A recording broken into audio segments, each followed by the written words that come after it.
We're going to get things started with one of your buddies, former Towson University star Danielle Durjan and Coach Jimmy Fly Hellmann. Welcome to the Roundball Report. Thank you for having me. It was a Now, pleasure. Danielle, before we get into the WNBA, we mentioned in the lead that you played for Coach Dyer Richardson at Towson, Yes. and you ladies had a historic season. Talk a little bit about that. Sure. It was definitely one for the history and for the making. We won our championship in the conference for the first time in school history, and it was just great to see how we came together to make such an accomplishment with each other. Mm-hmm. And talk about how Coach Dyer Richardson she instilled a culture in you guys that can kind of continue to live on, and it's also something to build off of. Right. Well, as soon as she came the first day, the culture changed immediately. It was a grandmother figure was in the house now, and she instilled us in all of us to be like a family environment, and that correlated to the basketball court. We came closer together and fought for each other, and then with the new system, it just really helped us be successful right away. And recap that championship game. I watched it, and I was just so proud of you guys because it really did come down to the wire. So talk about that championship game that you guys had against Drexel. Yes, probably one of my favorite games ever, not even mentioning winning a championship. It was a lot of nerves going into it. We were ready, though. We were focused. We had great encouragement from our coaches. We just knew for a fact that this was our time. There's no way. The way the cards fell, it just happened to be for us. So going into the game, it was back and forth, a lot of battling, a lot of sweat, blood, and tears, and it was just great to see us come out with the win. And talk about the reward you got for that game, having a chance to go up against UConn. Right. A great experience once again. Playing UConn is a dream. Every girl wants to play UConn. UConn is the top of the tier when you think of women's college basketball. So to go against Gina and UConn and just see them in person in the stadium playing against UConn in their gym, it was just something really special. Now, knowing Coach Rich, she didn't allow y'all to be intimidated. What was that? Were y'all intimidated a little bit anyway? Right. No, not at all. I remember even during our scout, they would show films and they were like, "Y'all got this. It's no problem at all." And we went in there with a whole bunch of confidence. Didn't let whatever they did in the past affect the future. We had a mindset that if anyone could pull off this upset, it would be us. Unfortunately, it didn't happen that way, but it was still a great game and a great experience. Well, the dream was ultimately to be in the WNBA. Not everybody makes it, but we're going to talk about the team that is in the WNBA, as the Mystics had the return of Elena Deladon, and they stopped the losing streak and won 2 games over the weekend, and we had a special feature from yesterday's contest against the Atlanta Dream, so check it out.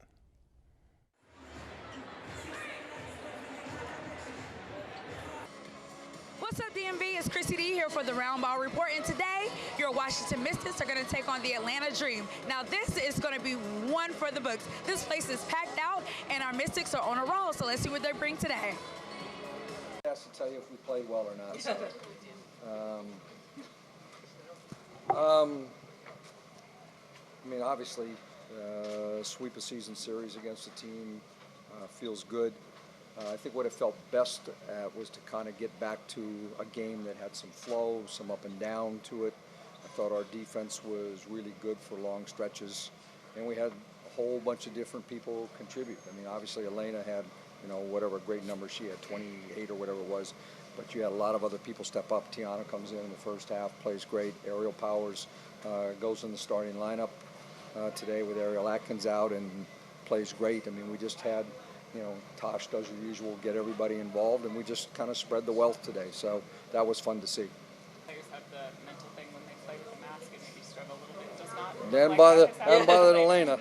I mean, as she said, you can see clearly. So she could see the hoop, and her hand works, and her legs work. That, the nose has nothing to do with her shot. So she's no. So she obviously, it hasn't bothered her. I mean, she said the very first day she wore to practice, it didn't bother her. So that's a good thing. Some people would annoy you, but she's just handled it really well. Is the plan still to stick with this starting lineup going forward? I know there was some talk about when Emma got back, working her into the starting lineup. I mean, right now I don't know how we would change it. Yeah. The first group right now, our starting lineup is one of the 2 or 3 most efficient lineups in the whole league playing together. So I have no reason to change that right now. Coach, one thing that you don't have to really coach your team on is effort. Even when they're up big at the end of the game, you see them diving for loose balls and doing things like that. How is it to coach a team where you just automatically know you're going to get that effort even when shots aren't falling on some nights? Well, I think that's the culture of our team in general. We've drafted and traded for players who play like that. And if you don't play like that, you don't get to play here. I mean, it's that simple for us. You can go play somewhere else, but you don't get to play here. And so, you know, that's just it's part of our DNA right now, and teammates hold each other accountable for that. If you don't do that, you're going to hear about it from your teammates. You don't even have to hear it from me. You'll hear about it from a teammate. What a wonderful game we had here tonight. Our Mystics came out on top, 93-65. They came out the gate with the lead and held the lead the entire game. The Atlanta Dream did not have a chance. So we look forward to the next, and this is Chrissy D for the Roundball Report, and back to the studio.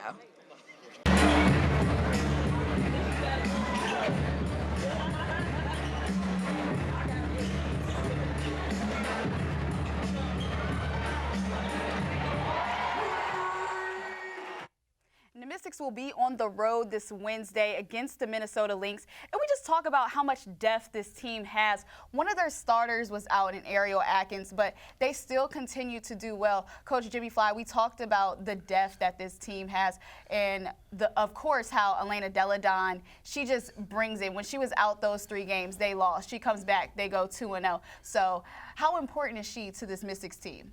Well, it's huge. They're not going to get to the promised land where they want to go and win the whole thing without her. When she was out, I looked at the statistical categories, and I did the one game where she didn't play.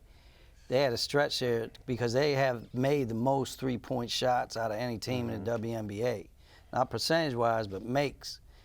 They shot 24% in all 3 games from 3 when she was out, because now you don't have to put 2 people and double team her, and attention went to the 3-point line, and teams took that away from them.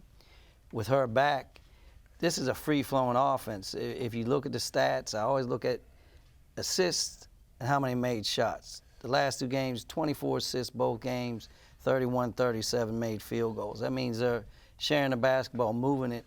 And the team speed is the other thing. When they played Las Vegas and lost that game, they've got tremendous team speed, and this is without EDD, and I could tell in the 4th quarter they were going to lose the game because Lambert had made the adjustment. They started pounding the rock inside and took control of that game. But now you put EDD back in the mix, they can just blow teams out, and they're playing at a high level defensively. So I really think if EDD stays healthy after the All-Star break, she's on pace to be the MVP of this league. And they have Miesemann back now, their bench strength. I think they have the ingredients. But I do believe they need to get one of those top 2 seeds so they can get the home court advantage. And it's going to be a dogfight between Connecticut, Vegas, and the Mystics on who's going to get those top seeds. So, Danielle, what do you like most about, what impresses you most about Elena Delle Donne's game? Just her tenacity on the court. I mean, she's a guard, but 6'4", 6'5", so she's basically unstoppable. She's the female KD if you really think about it. As soon as she comes back, I think they have won 7 of the last 10, and they were on a losing streak when she was gone. So as soon as she comes back, she impacts the game immediately. I just love how hard she plays, how well she works with her teammates, and it's just an amazing thing to see. And then the trajectory of this team is awesome because Ariel Atkins is out, but then you have a player who steps up into a starting role in Ariel Powers. She dropped 17 last night, and she was the 2nd leader scorer. Well, Powers is a good player. When they picked her up at the end of last season, she really was playing, didn't know their offense, and gave them some good games in the playoffs. But now she understands their system. So she can definitely spot start. She's a capable starter if they needed to her if somebody goes down with injury. But that goes back to the depth. They got players, Miesemann's a capable starter. They got players on the bench that can start. Hawkins, when EDD went down, played well. So he's got a lot of buttons to push, but to me, they are fast. When they play bigger teams like Vegas, if they get in a 5-game playoff series against them, they can use their speed to take away the size of the Las Vegas Aces. And defensively, they can get out. They put a lot of pressure on when teams initiate their offense, denying wing passes. And when they get those deflections and steals, they're off to the races. So I think they got it. I think, barring injuries, especially the EDD, that this team is going to flourish. And when they get in the playoffs, you're going to see another, not an attendance banner, but an actual championship banner. I agree. banner. Now, Jimmy, they're averaging over 85 points a game, but when she was out, they only averaged about 60-some points a game, and they were scoring like that offensively. How do you explain the impact that she had on just their numbers, how they're able to score so much more and defend better with her? Well, because she can pass, too. Everybody says, well, she can score. Yeah, she can score, and she gets double-digit rebounds. But when you have a player like that that's going to command attention, it makes it easier. If I'm a spot-up shooter and I'm on the weak side of the floor, I'm happy EDD's over there because I know when that ball gets reversed, by the time the closeout gets there, I'm going to get a clean look. Target practice. And exactly. So she impacts that, and they do a lot of cutting away from the basketball. She's an excellent passer. So all those things factor in, and that's why I said when she was out, now the defense, you don't have to worry about that. Now I can get up and get real aggressive on these three-point shooters and make them play a different way. Now, Danielle, they got one more game before the All-Star game going to Minnesota.